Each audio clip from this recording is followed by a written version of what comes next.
Hello friends, আবার তোমাদের সামনে চলে এসেছি কিছু নতুন আপডেটস নিয়ে। তো প্রথমেই বলে রাখি যে ভুলভুলাইয়া 3 এবং সিঙ্ঘম 3 নতুন কিছু আপডেটস এসেছে, সেগুলি তোমাদের কাছে আমি শেয়ার করব। তো প্রথমে যেটা তোমাদের বলে রাখি যে সিঙ্ঘম 3 যে নন থিয়েটিক্যাল যে ডিলটা ছিল সেটা 200 কোটি টাকা, সেটা তোমাদের আগেই বলেছি।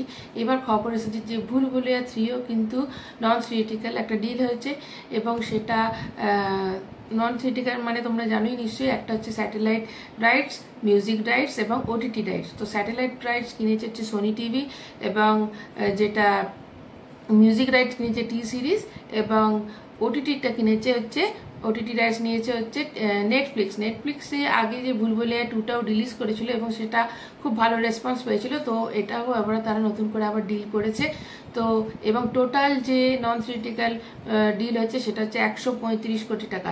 তো এটা একটা হিউজ ডিল হয়েছে, খুব ভালো ডিল হয়েছে, এবং এটা শোনার পর তো সিঙ্ঘম 3 এর ডিলটা এর কাছে কিছুই নয় মনে হচ্ছে। এবার তোমরা যদি বলো যে কেন ওটা তো 200 কোটি, এটা 135 কোটি, তাহলে কি করে? ওটাই তো বেস্ট না। এই জন্যই বলছি যে ওই সিনেমা, অবশ্যই ওই সিনেমার 200 কোটি টাকার ডিল হয়েছে, খুবই ভালো। কিন্তু ওই সিনেমার যে সিঙ্ঘম 3 বাজেট হচ্ছে, তৈরি করার বাজেট হচ্ছে 250 থেকে 300 কোটি টাকা।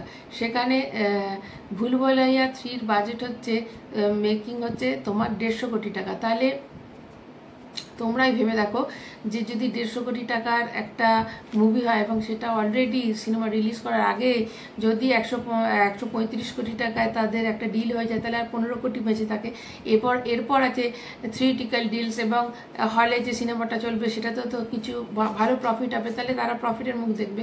কিন্তু এদের যেখানে 15 কোটি আর তৈরি মানে করতে হবে, সেখানে সিঙ্ঘম এর কিন্তু 100 থেকে 150 কোটি টাকা তাদের এখনো ইনকাম করলে তবে তারা লাভের মুখ দেখবে। তো সেই দিক থেকে কিন্তু ভুলভুলাইয়া 3 এগিয়ে আছে। এবং কার্তিক আরিয়ানের আগের যে সিনেমাগুলো হয়েছে, এত বড় ডিল কিন্তু এর আগে একদম হয়নি। তো এটা একটা খুব বড় ব্যাপার সামনে আসছে।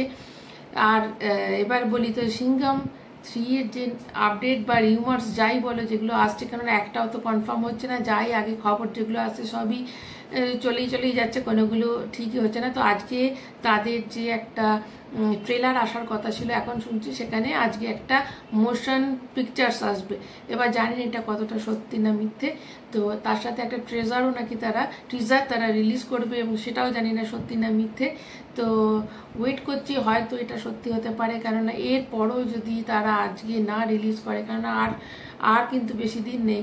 তো আজকে যদি এটা ধামাকেদার মোশন পিকচার রিলিজ করে, কারণ ওদের 6 তারিখে কিন্তু ভুলভুলাইয়া 3 6 তারিখে কিন্তু ট্রেলার রিলিজ করছে। তো আজ যদি এরা মোশন পিকচারটা রিলিজ না করে, তাহলে কিন্তু আবার একটা নেগেটিভ ইম্প্যাক্ট অলরেডি পড়তে শুরু করেছে। মানুষ কিন্তু এবার একটু ভাবছে যে আদৌ কি সিনেমাটা দিওয়ালিতে রিলিজ করবে, না এটা পোস্টপোন করা হচ্ছে সিঙ্ঘমকে।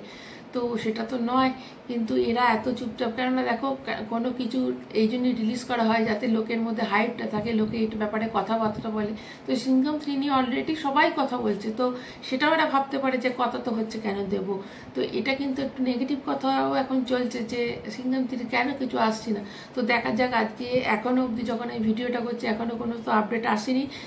এবার আজকে সারাদিনে নিশ্চয়ই আশা করছি যে একটা মোশন পিকচার যদি আসে বা টিজার যদি রিলিজ করে, তাহলে তো ধামাকা হয়ে যাবে, তাহলে তো পুরো আবার খেলাটা ঘুরে যাবে। তো এই তো যুদ্ধটা চলছে। তো তোমরা বলো, তোমরা কতটা এক্সাইটেড আজকে মোশন পিকচার যদি আসে বা টিজার যদি আসে, তো সেটা নিয়ে তোমরা কত এক্সাইটেড, তোমরা কতটা চাও যেটা আসুক, অবশ্যই তোমরা কমেন্ট করে জানাবে। আর একটা লাইক অবশ্যই করবে, চ্যানেলটা পারলে সাবস্ক্রাইব করবে। এখনকার মতো এইটুকুই, টাটা।